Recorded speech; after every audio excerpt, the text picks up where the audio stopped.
So I just walked out of The Strangers Chapter 2, and I have some thoughts. Let's talk about why this highly anticipated sequel might just be one of the biggest horror disappointments of the year.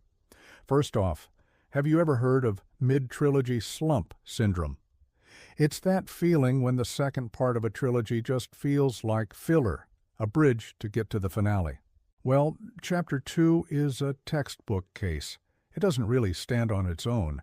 It's just there, existing to set up. Chapter 3. It feels less like a complete movie and more like the middle hour of a much longer one, which makes the whole experience feel unsatisfying. One of the things that made the original The Strangers so terrifying was its sheer randomness. Because you were home. That line was chilling. It meant this could happen to anyone, anywhere, for no reason at all. Chapter 2 completely throws that out the window by trying to over-explain everything. We get backstory, we get motives, and honestly, the more we learn, the less scary it becomes. The mystery was the magic, and now that magic is gone. It's like finding out the monster under your bed is just a pile of laundry. It loses all its power. Then there's what I'm calling the killer fatigue factor. The masked antagonists, Dollface, Pinup Girl, and the Man in the Mask, used to be these terrifying, almost supernatural figures. But in Chapter 2, they're everywhere. We see them so much that they start to feel, well, normal, familiar. The overexposure completely kills the tension. Remember in the original how they would just appear in the background, out of focus? That was terrifying. Now they're front and center all the time, and the scare factor just plummets.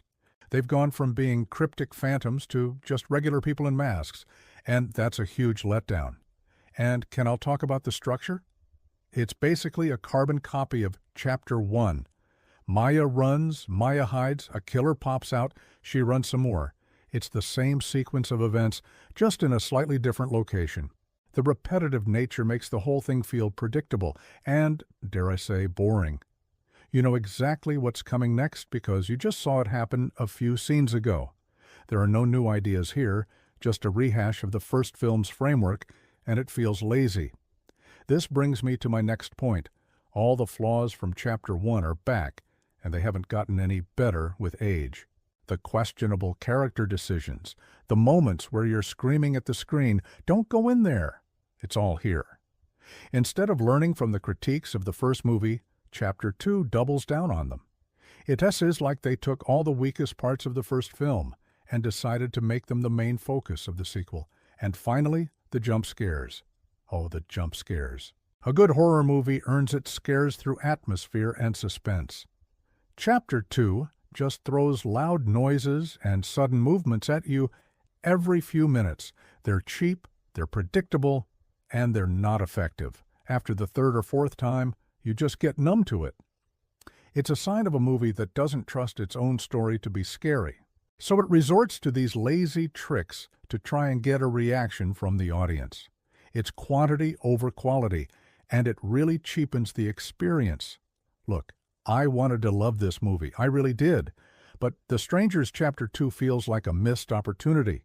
It takes everything that made the original a cult classic and waters it down. It is a classic case of a sequel that just doesn't understand what made its predecessor great. Maybe Chapter 3 will save this trilogy, but as it stands, Chapter 2 is a skippable, frustrating middle chapter that I can't recommend. What did you think? Did you feel the same way, or am I being too harsh?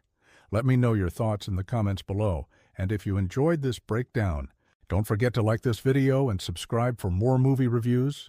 Thanks for watching.